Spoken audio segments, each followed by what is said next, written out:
My name is Bill Berquist. I'm a member of the Global Psychology Task Force. We are trying to provide support, advice, ideas with regard to how we work psychologically, how we handle the coronavirus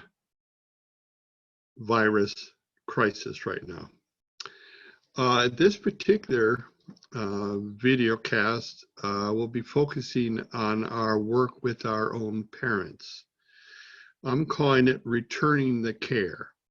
While we may not have had perfect parents, we had parents that at critical times took care of us when we were young, guided us, provided advice, at times probably were tough with us, other times were supportive. We are now, for many of us, at a point in our life where we're now the adults. We're members of what's called the sandwich generation, where we have both children ourselves to parent, and we're actually helping to parent our own parents. So I want to talk about several ways that we can be of help. I want to talk about the notion of staying connected. I want to talk about problem solving with our parents, about health issues in particular. I want to talk about lending a hand, and maybe even about bringing our parents in to stay with us. And finally, I just want to say a couple words about what's called a critical conversation, and let you know that we are going to be offering some scripts, ways in which we can be working with our parents. We can be clear, we can be solid, but without being bossy. So first of all, what we know now is absolutely necessary is we need to stay connected with our parents. Now, how is this done? Typically, if our parents are older, they are particularly vulnerable to the virus. So we need to connect with them virtually. One of the best tools to use is the one I'm using right now, which is Zoom. So one of the things you might help your parents do if they have a computer, and many people today do have computers even if they're older, we can help them set up Zoom. And you can do that by telephone, by the way, the instructions about Zoom. And you just go up to zoom.com and there's all sorts of things and instructions about how to set up Zoom. And so that means talking with them regularly, connecting with them. That is to not just simply say, I care about you, mom and dad, but also to check how they're doing in terms of their health. This leads me to the second kind of issue, is problem solving. Often our older adults, parents, may easily get befuddled. They may not be up on all the technology. They may be particularly frightened by what they're hearing about the virus, particularly if they're older and compromised in some way. So when we look at our parents' situation, they're maybe a bit dated, they can be frightened. We need to be of assistance in terms of problem solving.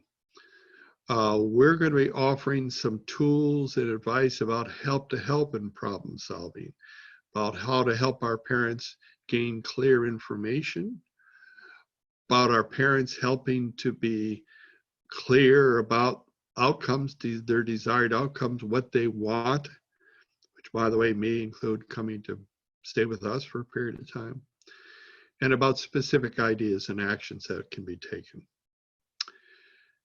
Now, what about lending a hand? There are ways in which if our parents are stuck at home, which they should be, then we can help out. We can help with the shopping. We do some shopping for them and we bring the food to their home. Now, what about risking the shopping? Well, obviously, as many of you know, many supermarkets are now offering ways in which you can pick up the prepackaged foods at the entrance to the supermarket. And so you can have minimal contact with other people at that point. You can also arrange to have food delivered to your parents' home.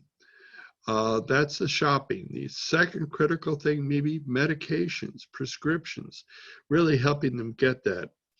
And the third thing that what might occur is that you help them in terms of some particular chores they're doing or taking out the trash.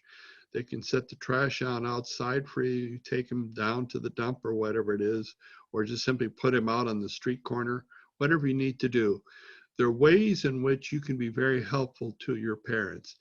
That is showing them tangible care, showing them that you love them and that you're concerned about their welfare. Do it, though, in a way that does not compromise your parents.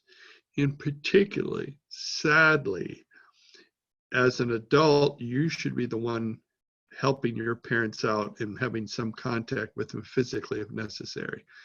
As wonderful it is for them to see their grandchildren, typically you don't want the children going to have physical contact with the grandparents. That's where Zoom or telephone calls can come in so they can keep track of their grandkids. So let me talk for a moment about the decision to bring in your parents.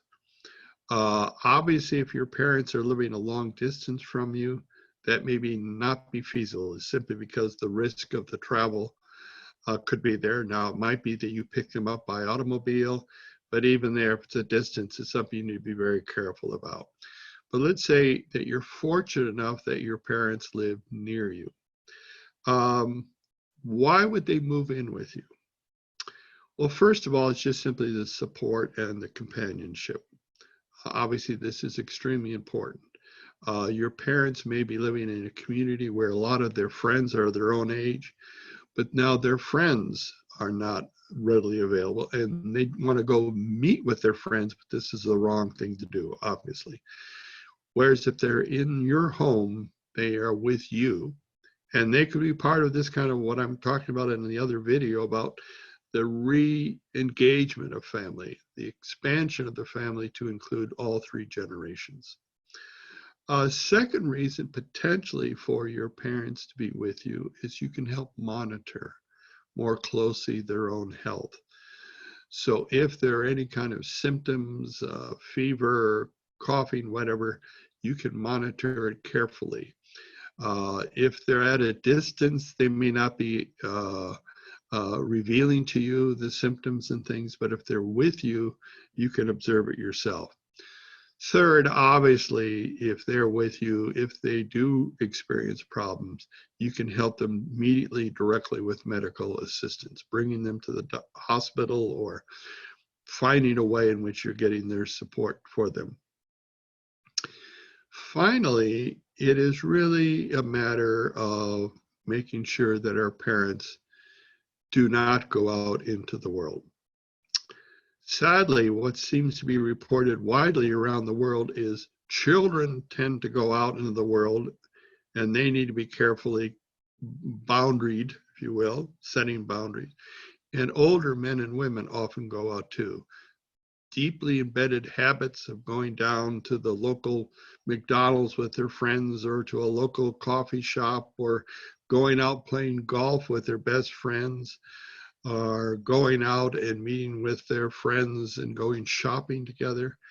These are deeply ingrained habits, and unfortunately, they need to be broken. So in some ways, if your parents are there with you, you can be a little more directly, if you will, assertive about setting the boundaries, about them staying home with you, because you're also staying home. So you're modeling the appropriate behavior. Now that leads us to what we're going to look at in a written document that's going to be on this website, which is about the crucial, difficult conversations we may have to have with their parents. How do, as I mentioned at the start of this video cast, how are we direct with our parents saying, Dad, you need to stay at home. Dad, you need to take your medications. Mom, We need to keep you separate right now from the kids because we're worried about how the kids may be infected. There are ways in which you can say this to your parents. There are ways in which you can, for instance, say, so Mom, when I was a kid, what did you say to me that enabled me to quit doing something that could be harmful? What were the best ways in which you were a guardian to me? Or Dad, I remember when you used to say this when I was a kid and I behaved you. So I'm kind of saying the same thing to you now. Anyway, what all this is about is how do we care for our parents? How do we return their own caring of us for many, many years? This is actually an extraordinary opportunity for us to be truly appreciative of our parents' own work with us when we were children.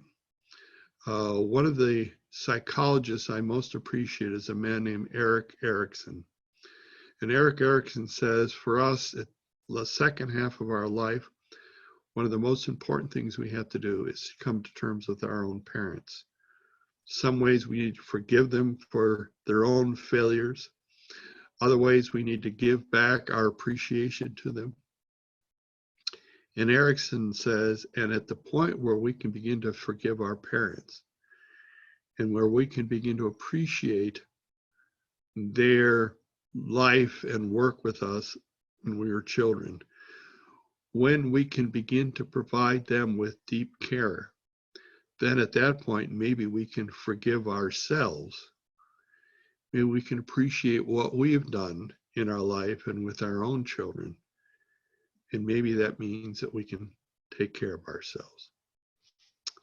So thank you very much.